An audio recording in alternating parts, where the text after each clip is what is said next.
of Jewish money and property. And we are on the so-called bus. Allied countries. We're driving from Bern, the capital of Switzerland, to Lecerne, I believe. People are still. It is just pouring out, lightning, thundering, all sorts of stuff. World War II and the Nazis. They're still working on that now. So what do we think of when we think of Switzerland now? We think of Swiss Army knives, which is important because I just told you that the fact that they had a military but were neutral was so vital to their history. The original Swiss Army knife was not red, and it only had 3 things in it. It had a knife for like cutting ropes. It had a screwdriver for adjusting your rifle sights to make sure it aims straight, and it had a pick for getting stones out of your boots. Yeah, I'm pretty sure that has alcohol in it. That was the Swiss Army knife. You can still get that one, or you can get like the modern one. We'll be sharing that later. We think of dairy products: milk chocolate, cheese.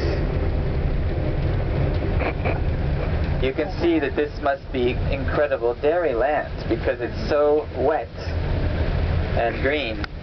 And the dairy cattle that are up here, they get lots and lots of nourishment. Everyone's sleeping and the guide is literally wasting his breath because no one's listening.